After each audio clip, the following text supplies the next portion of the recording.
पटना सहित पूरे बिहार में आजकल सबसे बड़ी बीमारी आँख की जो हो रही है वो मोतियाबिंद है। मोतियाबिंद आजकल कम उम्र से लेके और अधिक उम्र के लोगों में भी स होना होना आम बात हो गया है।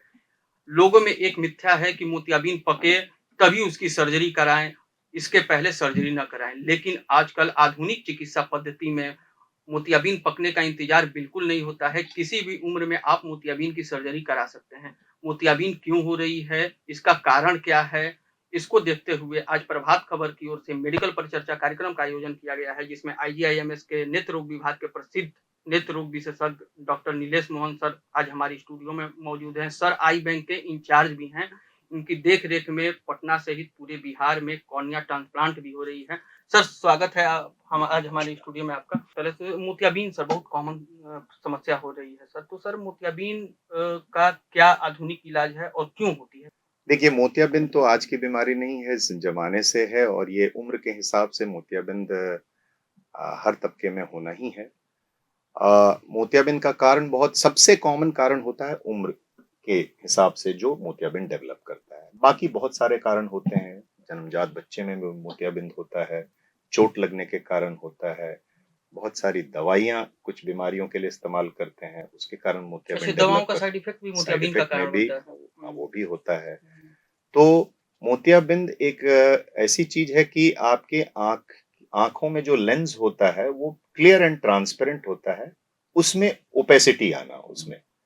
तो वो किसी भी वजह से अगर आपके विजन को बाधित करे तो उसका उपाय करना है। इनिशियल उपाय होता है कि शुरू में कुछ चश्मे के नंबर के बदलाव से अगर मरीज को फायदा रहता है तो पहले हम चश्मे देते हैं, और चश्मे का नंबर जब इतना बढ़ने लगता है कि वो मरीज को टॉलरेबल नहीं होता है तो उसे ऑपरेशन कराने की जरूरत यानी कि होती है। धुंधली रोशनी या होने धुंधली लगती है। रोशनी। जी। मोतियाबिंद मरीज को होना चाहिए हुँ, और मोतियाबिंद मरीज को तकलीफ देना चाहिए। हुँ। यही इंडिकेशन होता है मोतियाबिंद के ऑपरेशन का। लोग इंतज़ार करते हैं कि मेरी मोतियाबिंद पक जाए, पकने के बाद तब जाके डॉक्टर के पास जाएँ। तो क्या सर ऐसा अभी आजकल की आधुनिक चिकित्सा पद्धति क्या कह रही है? नहीं, आजकल तो मोतियाबिंद पकने का इंतजार बिल्कुल नहीं करते, क्योंकि मोतियाबिंद पकने के बाद जैसे आजकल की आधुनिकतम तकनीक से मोतियाबिंद को मशीन द्वारा तोड़ के छोटे से चीरे के साथ निकाला जाता है और आंखों के अंदर में फोल्डेबल लेंस डाले जाते हैं। तो मोतियाबिंद बहुत ज्यादा पका होना नहीं चाहते हैं। पुरानी पद्धति आज से करीबन 30-35 साल पहले की पद्धतियों में जिस वक्त मोतियाबिंद पकने का इंतजार होता था, जिस समय लेंस लगाने वाले ऑपरेशन वगैरह नहीं डेवलप थे, उस समय की चीजों की चीजें शायद लोगों के मन में अभी तक खड़ी हुई हैं। लेकिन मोतियाबिंद को बहुत ज्यादा पकने का इंतजार नहीं होने देना चाहिए। अगर मोतियाबिंद है और आपने चिकित्सक से दिखाया है और उन्होंने अगर सलाह दी है कि करा लें तो अच्छा है, तो वो आपके लिए बेहतर है। सर एक और ये देखते हैं, एक मायोपिया सर जो कि बहुत छोटे बच्चों में ये कॉमन बीमारी हो रही है, जैसे आप भी सर आईएमएस में इलाज करते हैं इसको लेकर सर। तो सर मायोपिया क्या है और इसका बचाव क्या है सर? मायोपिया एक बहुत बड़ा प्रॉब्लम हो रहा है। मायोपिया मतलब कि यूजुअली इसमें बच्चे को नजदीक दिख रहा होता है, दूर नहीं दिख रहा होता है। माइनस चश्मे की आम भ्रांति है कि माइनस नंबर दूर का होता है, प्लस नंबर नजदीक नजदीक का नज़दीक होता का है। होता ऐसा है, नहीं बिल्कुल। है। यंग एज में दोनों तरह की बीमारियां होती हैं। माइनस नंबर्स अगर लगते हैं तो वो मायोपिया की श्रेणी में आते हैं, और अगर प्लस नंबर जरूरत होती है दूर देखने की तो वो हाइपरमेट्रोपिया की श्रेणी में आते हैं। लेकिन मायोपिया बड़ा कॉमन है। आजकल सब नजदीक का ही काम बच्चों के द्वारा हो रहा है, स्क्रीन यूज बढ़ गया है। हर चीज में आप देखेंगे कि फिजिकल एक्टिविटी खत्म होती जा रही है और स्क्रीन टाइम बच्चों से लेके बड़ों तक का बढ़ गया है। तो मायोपिया का एक तरह से हम कहें कि रिसर्जेंस हो रहा है बुरी तरह। तो ये एक समस्या तो बनती जा यानी रही कि है, समस्या बढ़ी है। बढ़ी ही है। और ग्रोइंग एज तक मायोपिया बढ़ता है या स्टेबल सर रहता है। यहाँ ग्रोइंग एज मतलब क्या मैं ग्रोइंग एज समझ मतलब आमतौर पे 20-22 साल जो अच्छा 20 एक साल हाँ हाँ। जो एक स्टार्टिंग सर इसका क्या है? होने नहीं, मायोपिया जन्म से आपको रह अच्छा सकता जन्म है, से जन्म है। से भी हो अच्छा सकता सर, है, ऐसा मतलब नहीं। ये जन्मजात भी बीमारी है जन्मजात भी हो सकता है, जी। आपके ग्रोइंग एज में भी वो आ सकता है, बढ़ अच्छा। सकता है। मतलब कि जिस प्रोपोर्शन में आपकी आई बॉल बॉडी ग्रो करती है तो एक पावर आंख का आता है, तो उस पर आपका कंट्रोल नहीं होता। उसको आप प्रिवेंट नहीं कर सकते जो जन्मजात आ रही है। लेकिन हाँ, थोड़ी आपके हाथ में तो खान पान ही है, या फिर कुछ कुछ ऑपरेशंस जिसे हम फेकिक आयोल्स कहते हैं, वो भी होते हैं चश्मा हटाने वाली विधियों में। हटाने में लेकिन मोस्ट कॉमन जो होता है वो चश्मे की ज़रूरत होती है, चश्मे चश्मा देते हैं। तो सर ये जेनेटिक बीमारी भी है क्या ये?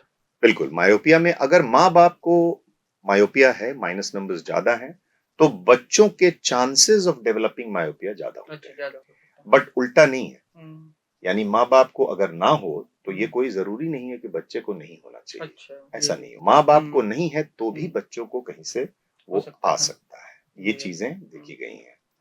तो तो वैसे पेरेंट्स को क्या सर सलाह देना चाहते हैं? पेरेंट्स बिल्कुल परेशान होते हैं जब पहली दफ़ा उनके बच्चों को ऐसा डायग्नोज़ होता है कि मायोपिया है। तो हम उन्हें यही सलाह देते हैं कि जो आपके हाथ में है वो करें, अभी चश्मे की ज़रूरत है। बच्चा देख नहीं पाता, वो आपको सपोर्ट कर रहा है। नहीं देखना, बच्चा ये भी नहीं पता होता उसे कि उसे लगता है सभी को ऐसा ही दिखता होगा। दिखता है, जी। तो जब वो स्कूल में जाते हैं और स्कूल स्क्रीनिंग में ही सबसे पहले मायोपिया के पेशेंट्स पिकअप होते हैं।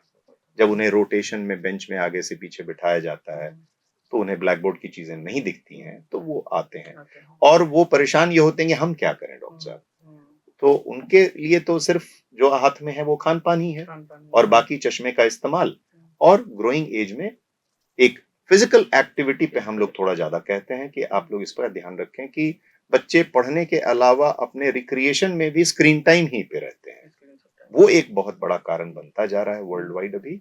अभी शोध वगैरह में ये यानी पता कि सर चला है। आप ये जो मोबाइल से और टीवी से पूरी तरह से दूरी बना लें।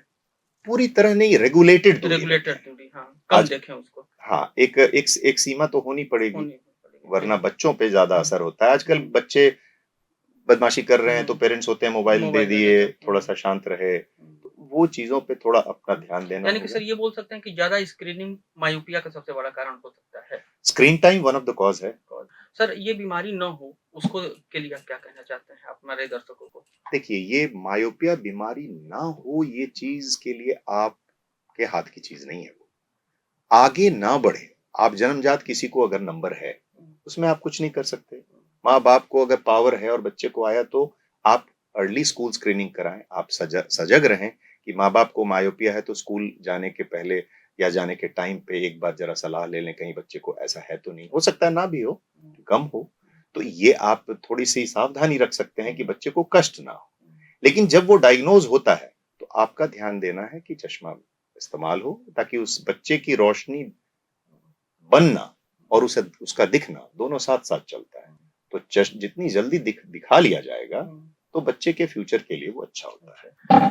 मायोपिया एक कॉमन बीमारी है, अगर आप अलर्ट नहीं रहेंगे, खास करके पेरेंट्स इसमें अलर्ट नहीं रहेंगे, तो बाद में बच्चों को ज़्यादा दिक्कत हो सकती है। अगर लक्षण दिखे, तो तुरंत नेत्र रोग विशेषज्ञ से जाके सलाह लें। अगर चश्मा लग रहा है, तो उसको कंटिन्यू चश्मा लगाएँ और धीरे-धीरे बीमारी से निजात पाएँ। अभी आप सुन रहे थे आईजीएमएस के प्रसिद्ध नेत्र रोग विशेषज्ञ और आई बैंक के incharge doctor Nilesh Mohan sir का। Thank you sir. धन्यवाद। प्रभात खबर .com, विश्वास वही, रफ्तार नहीं।